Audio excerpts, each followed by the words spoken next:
Bem, na nossa aula de hoje, nós vamos pensar, refletir sobre uma questão que vem sendo muito estudada por linguistas. Linguistas são esses pesquisadores que estudam a nossa língua.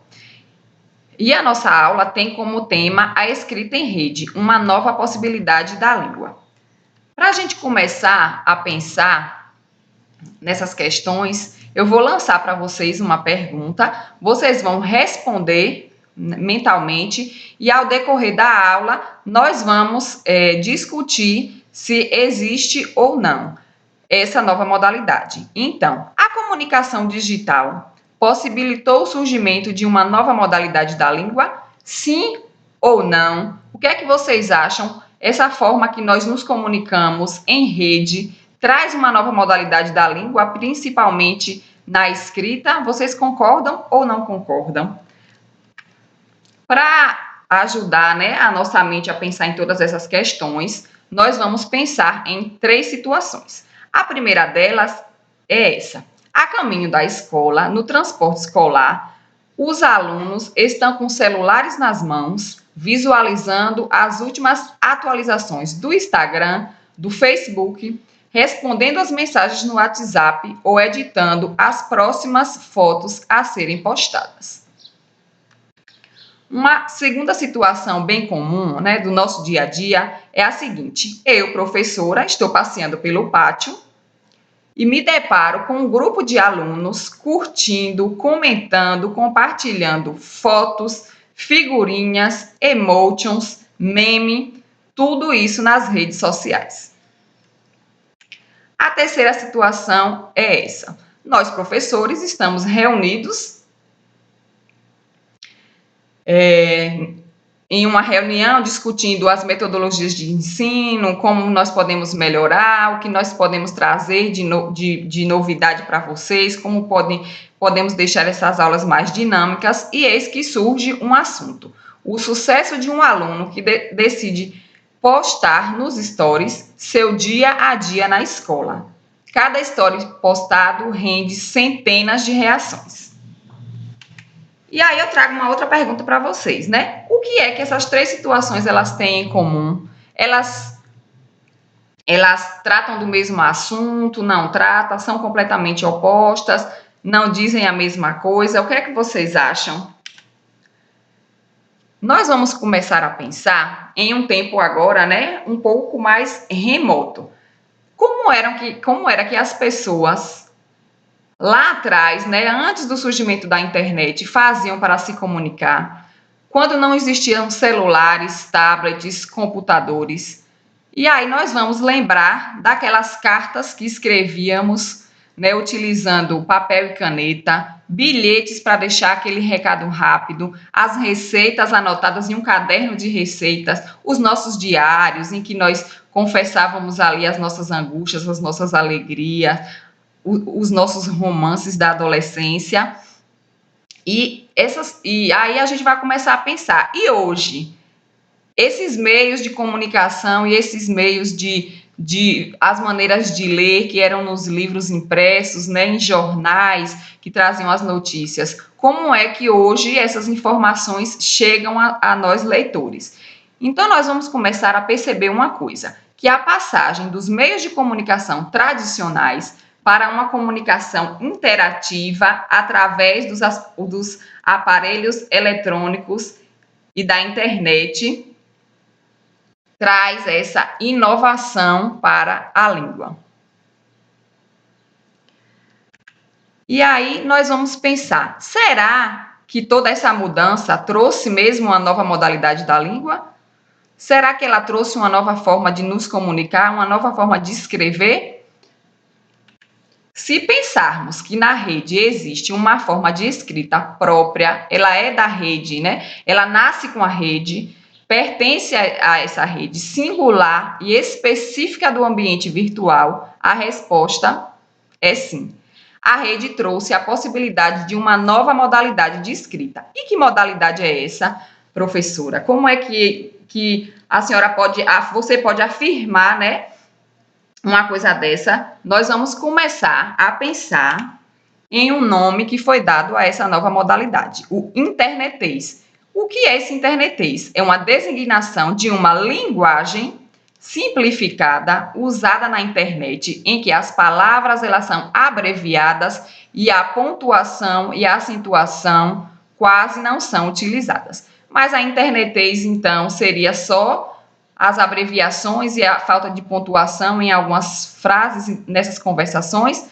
Primeiro, nós vamos pensar, né, nesses dois pontos, né, nessas abreviações, nessa pontuação, e depois a gente vai começar, né, a pensar se existe ou não outras ferramentas dessa escrita.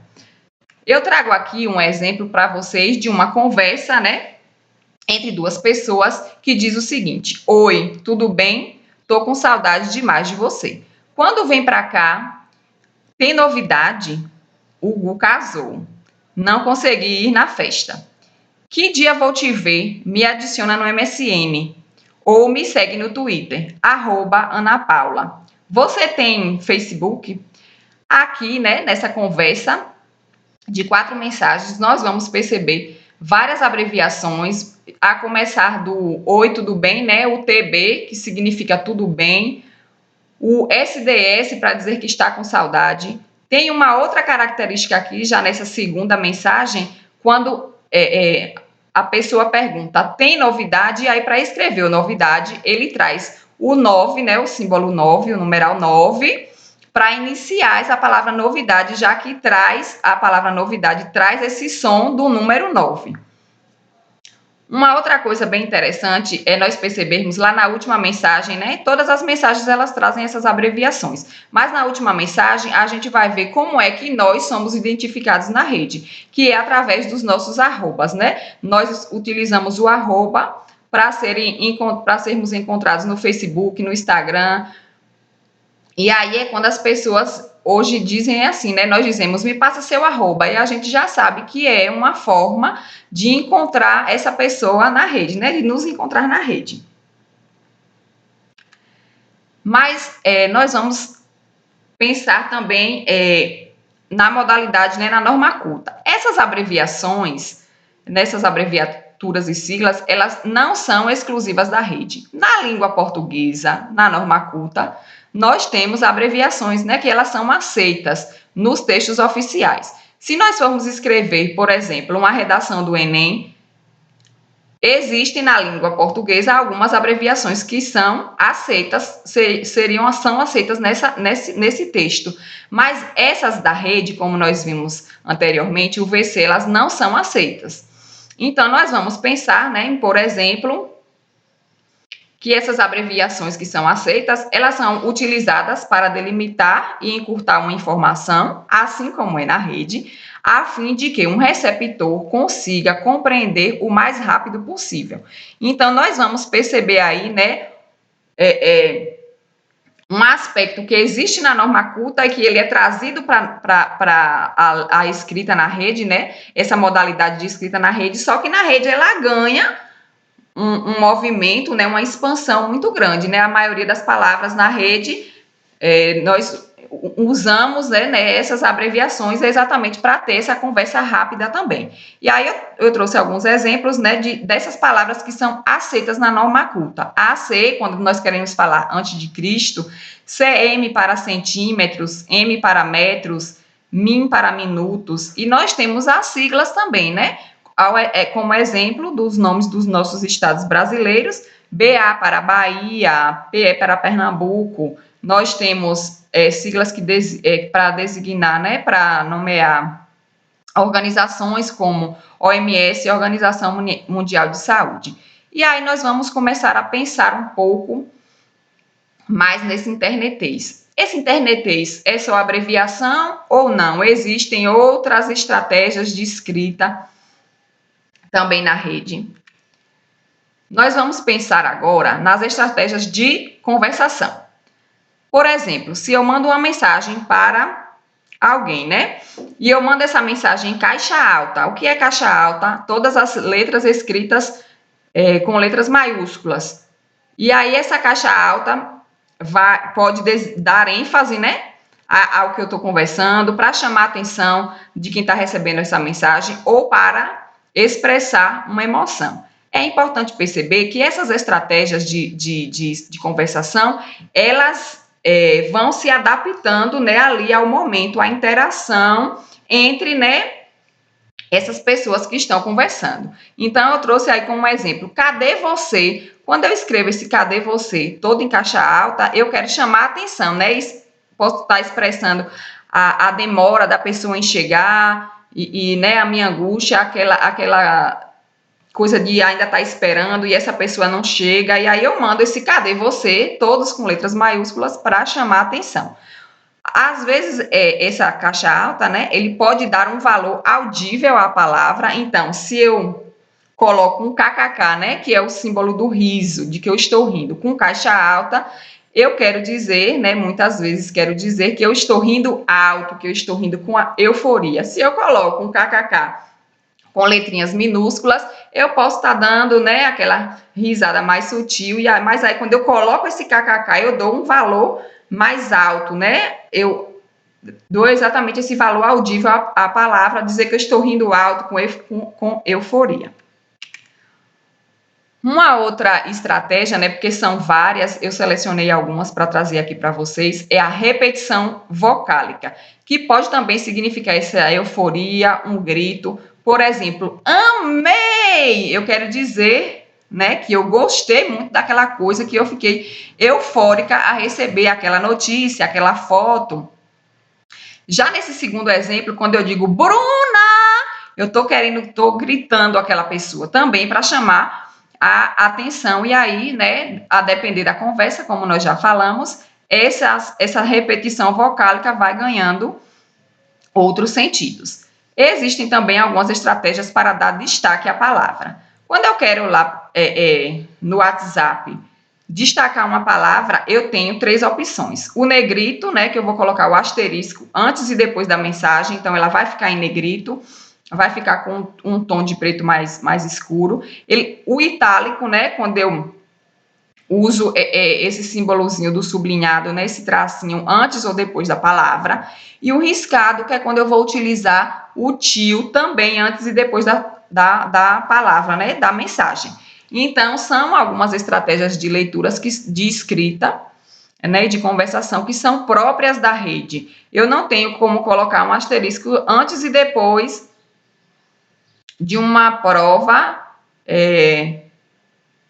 do Instagram, de uma carta oficial que eu estou mandando para o diretor da minha escola, para alguma autoridade solicitando alguma coisa. Então, essas, né, estratégias de conversação são próprias da rede. Uma outra coisa que nós vamos pensar que existe na rede, né, de escrita, dessas estratégias de conversação, são os tão famosos emotions, né, que nós, a grande maioria, usamos esses emotions. Essa palavra emotion, ele é a junção de 2 outras palavras, né, que significam emoção e ícone. Então, é a minha emoção, né, representada através de um ícone. Os emotions, eles foram criados em 1982 pelo norte-americano Scott Flam. Ele era um usuário, né, de um sistema de comunicação online em uma universidade, e aí ele vai e propõe para os amigos usarem 2 símbolos para enviar essas mensagens. O primeiro símbolo é esse, né, que traz os 2 pontinhos, o tracinho e uma parte do parêntese, né, a parte direita dos parênteses, que ela vai indicar mensagens cômicas, né, de alegria. E aí a junção desses 3 símbolos remetem a esse rosto de alegria, de felicidade. A segunda mensagem, né, que o segundo ícone que ele manda para os amigos são esses 2 pontinhos, o tracinho e o outro lado, né, do parêntese, né, que fica à nossa esquerda, para dizer que eram recados sérios, mensagens com teor mais sérias. E aí, né, em 1982 surgem os emotions, e os emotions ganham aí as redes, todas as plataformas digitais, seja no Instagram, seja no Facebook, seja no WhatsApp, no Telegram. Os emojis estão aí nessas redes sociais. Aí eu trouxe alguns exemplos, né? Se eu queria... E esses emojis, é importante nós percebermos que eles surgiram desses símbolos da escrita mesmo, né, desses ícones, e não desses desenhos como nós vemos hoje. Se eu queria escrever um coração, eu colocava uma seta apontando para a esquerda, acompanhada do número 3, formava o coração. E assim sucessivamente, né? Esse emoticon usando o óculos de sol, o número 8, né? Que esse número 8 remete a esse formato do óculos, e também a partezinha do parêntese para dizer que eu tô de óculos de sol e tô com um semblante de alegria, de felicidade. E é assim, né, que surgem os emoticons, né? Uma estratégia também dessa modalidade da língua na rede. Um segundo, né, é o GIF. Se vocês estão dormindo, acordem, despertem. O GIF, ele é um formato de imagem que foi lançado pela empresa CompuServe em 1987. Em português, a sigla vai significar formato de intercâmbio de gráficos. E este formato ele possibilita a compactação de várias cenas exibindo movimento. Então, é uma imagem que traz um movimento, né? Então, quais são essas características? Eles são imagens de movimentos, elas são rápidas, né? Possuem no máximo 10 segundos, são universais porque elas podem ser compreendidas em qualquer idioma e vários idiomas. Eles são bem eficientes, né, porque eles transmitem a mensagem desejada, e geralmente eles trazem, né, essa ideia do humor, como tá aí, né, o poderoso chefinho que desperta do sono, né, caindo em cima do livro que estava estudando. Então, os GIFs geralmente trazem essa ideia de humor, de engraçado, de provocar riso e de deixar, né, as mensagens nas redes mais interativas. Uma outra, né, famosíssima agora, né, são as figurinhas, são os stickers, são os adesivos. Elas foram lançadas no WhatsApp, que é onde elas têm maior popularidade, em 2018, mas elas já eram utilizadas por outros aplicativos, como o Message e o Telegram, antes do WhatsApp, mas com o WhatsApp elas ganham essa febre. Dizem que as figurinhas, né, são parentes um pouco distantes dos emoticons. E o que é que essas figurinhas elas trazem de interessante, né? Elas têm essa possibilidade, né, essa vantagem de serem criadas a partir de desenhos e até das nossas próprias fotos, né? Como vocês podem ver aí, nós temos figurinhas que já são próprias dos próprios aplicativos, e nós temos aplicativos para criar figurinha. Então, eu pego uma imagem, uma foto, e crio essa figurinha trazendo esse teor, né, que eu quero dar para ela, se é de deboche, se é de alegria, de riso. E hoje, né, as figurinhas elas ganharam uma atualização, que elas ganharam movimento, assim como os GIFs. Elas agora, né, a sua atualização é ganhar, trazer movimento. Então, tem figurinhas dançando, tem figurinhas rindo, chorando, e elas são uma febre mesmo nas redes. Uma outra estratégia, né, de escrita na rede são essas reações dos stories. Então, as plataformas, para trazer essa ideia da rapidez, da fluidez, né, da instantaneidade da mensagem, eu vejo aquela mensagem e já respondo na hora, traz também essas reações dos stories. Eles são os emoticons, mas que já estão lá prontinhos, né, no story. Quando você clica no story, já envia, e aí eles agora também ganharam uma nova roupagem, né, uma animação, ganharam movimento, e são essas reações dos stories que estão, que os professores estão discutindo lá na terceira situação que nós pensamos lá para nós levantarmos essas questões. Então, com essa aula, é interessante, né, que nós vamos perceber que nós temos aí na rede uma forma de escrita própria da rede, e mostra como a nossa língua, né, a língua portuguesa, ela é versátil, ela é adaptativa, ela se movimenta, ela não está parada, ela acompanha as evoluções da humanidade, né, da sociedade. Antes, nós podemos pensar como era que na pré-história existiam formas de escrita, tinham as figuras rupestres, depois vem a escrita com papel e tinta, vem a caneta, vem outras estratégias, e aí quando nós chegamos na rede, a escrita, né, a língua, ela ganha essa nova roupagem, essa questão adaptativa, mostrando que a língua, ela é fascinante, ela consegue mesmo se adaptar e acompanhar as evoluções da humanidade. Eu espero que vocês tenham gostado. Comentem no vídeo o que é que vocês acharam. Existe ou não existe essa língua? Concordam ou não concordam? Deixem suas reações e até mais.